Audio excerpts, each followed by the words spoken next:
Home sales fall for the ninth straight month in October. Welcome back to the channel. This is Matt Garland, NMLS number 58700, but better known as MG the Mortgage Guy. Like, comment, share, subscribe, and remember, leave your comments. I'm reading the comments, I'm answering them, so make sure you guys stay engaged with the channel. So let's talk about first, let's do some quick housekeeping before we get to today's episode.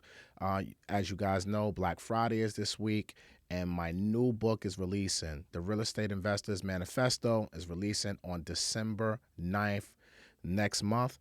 And right now we have the pre-sale, the Black Friday pre-sale for the book. All right, so if you go to mgbookstore.com, you can take advantage of the pre-sale pricing, and make sure you get that bundle, because the bundle for the Real Estate Investors Manifesto comes with a webinar that I'm hosting on 12/15 for real estate investing. All right. And also pick up House Hackonomics as well. And if you get the House Hackonomics bundle, then you'll be able to attend the 12/15 Real Estate Investors webinar as well, which is going to be about 4 hours of information. All right. So mgbookstore.com to get your books today. Now, let's go to today's news. This headline came out on Friday talking about home sales declining. Tukes, let's go to the article. We'll put the article in the description as well.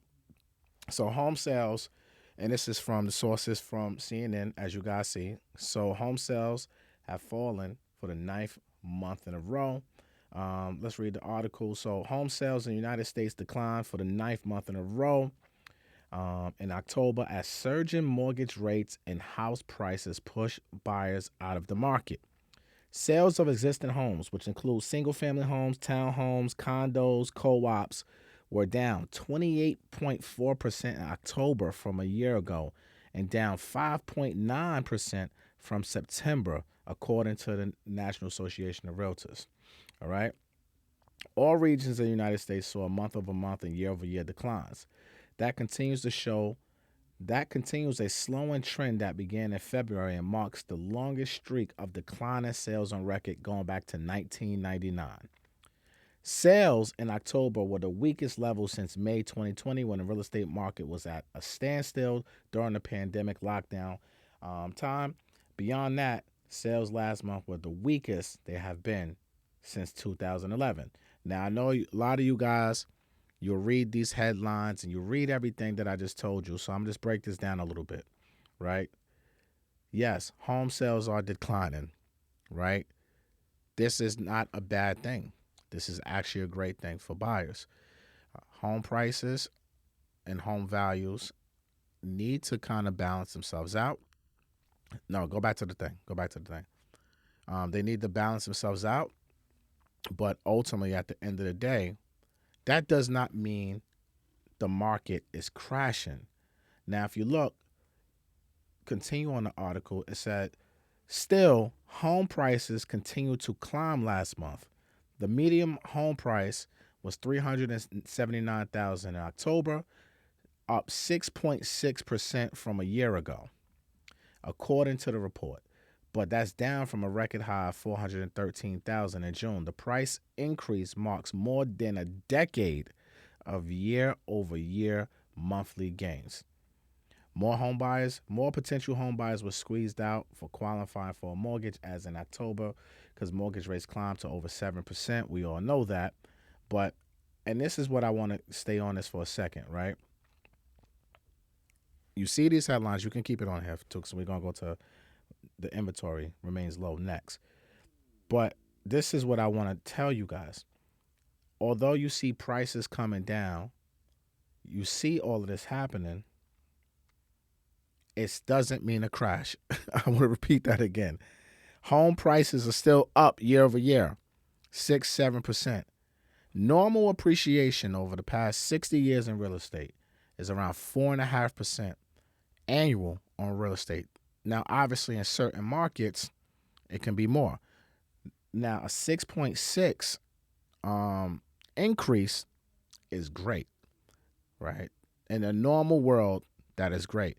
We've been so accustomed to the pandemic years where home prices will appreciate 20, 30% depending on the market. That is just not normal. Now, if you look at places like Miami and certain other places, those places are still rocking and rolling right now, 20% appreciation year over year. But I've been on record so many times telling you guys that I believe the market this year will settle out between 5 to 10%, just depending on the market that you're at. Now, places like Miami, that's not sustainable. It's not going to continue to be 20%. So we will see those numbers come down, but a deceleration in this appreciation, it doesn't mean a crash. And I want to keep reiterating that to y'all, because when you read these fear mongering type of headlines, it makes you think, oh, the world's coming in, it's about to crash. Let me show you why it's not going to crash. Let's go to the inventory is low. All right. Many homeowners who recently bought or refinanced into ultra low mortgage rates are reluctant to sell. That has kept inventory painfully low. Painfully low. Let me repeat that again. Many homeowners who recently bought or refinanced into ultra low mortgage rates are reluctant to sell. That has kept inventory painfully low. At the end of October, there were 1.2 million units for sale, down less than 1% from both last month and last year. At the current sales pace, it would take 3.3 months to get through the existing inventory, up from 3.1 months in September and 2.4 months of last year. But that's still historically low. A balanced market is 4 to 6 months of supply. Really, truly, a balanced market, when it moves to a buyer's market, is more like 6 months of supply, right? Anything below 6 months is still technically a seller's market, right? So you have to really understand what's happening. And we're going to put this in the description. I'm not going to read no more of this. I've had enough, right? You can get the point. You can finish reading on your own. So I say all this to say, here's my hot take on this. And I've been kind of saying this. Home prices will continue to appreciate over the next year. Will 2023, we're going to see anywhere from 2 to 7% appreciation. Now remember, if we close out 5 to 10% year over year in 2022, remember that's added on top of that appreciation of where we are right now. So you got to keep all of this in mind when you're looking at the landscape of real estate. Yes, will home sales decline? Absolutely. If there's no houses being put on the market. So now when you see inventory going up, you see how it says it's 1.2 million homes of supply. What they don't tell you in that article, that 1.2 months of supply also includes homes that are under contract for sale right now. So the last report I read on this, there was about 400 to 500,000 homes that was under contract too, a part of that supply. So what do you think is going to happen when those homes close? That means it's going to be less supply. And if rates stay higher, why would sellers put their homes on the market? That's going to hurt supply.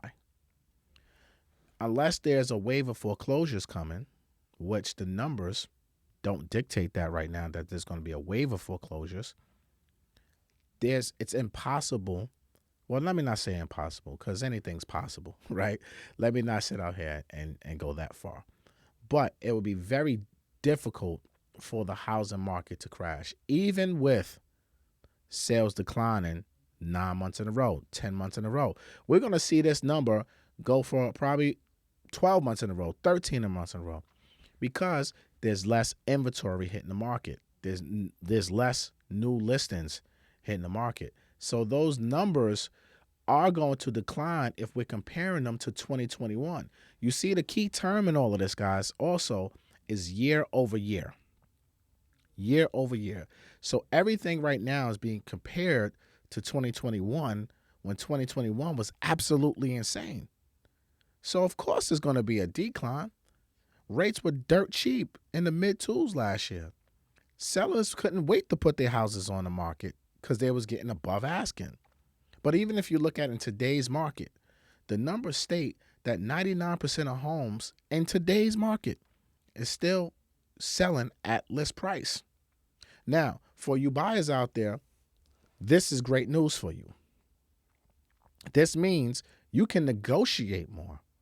Now, even during the pandemic, I told you guys it was up and it's stuck, but I never told you to pay above asking price. I would never tell you to pay above asking price. 20, 30, 50,000. I think that's just ridiculous, right? And you couldn't get no concessions back then. Now we're seeing more concessions are happening on a daily basis. So this is now the time, if you are a buyer who's out there who can afford a mortgage payment at a 6%, 7% interest rate, this will be a good opportunity for you to buy because now you can get some concessions. Now, again, I wouldn't pay asking price, me personally. I would try to negotiate that number down because there is a trend of homes, the deceleration right now, of those values decelerating, not crashing, just going back to normal appreciation levels. So you don't want to put yourself in a position where you could be potentially upside down if, God forbid, the housing market does go through a decline and now we have negative appreciation year over year. So just protect yourself at all costs. Safety first, right? Know the rules of engagement. So I know there was a lot of information that we spoke about in this video. I wanted to come on here and give you guys a brief market update so that way you're informed. You don't get the fear mongering. And for those of you who be in the comments and who say, oh, MG is going to tell you to buy because he's a licensed professional, shut up, please. Stop it. I'm tired of y'all. You're getting on my last nerves with this. It's not because I'm a licensed professional and I want you to take out a mortgage and I want to make a commission. No, I'm telling you to buy, especially black and brown people, because real wealth is tied into real estate. I'm a fan of following the money. If I see big boy investors, institutional investors, still out here buying homes to invest in, invest. Because if the big boys who are 10 times smarter than me and you combined, all of us probably watching this, right? They know something that we don't. And they're still buying because they know true wealth is in real estate. Now, if you're investing, investors are always going to invest. So investors, please continue to invest. If you're a home buyer and you're looking for a primary residence, like I said, you got to be mindful of how you're putting in your offers right now because you don't want to put yourself in a position where you can potentially be upside down. You have to make sure you can afford that payment because it is your primary residence.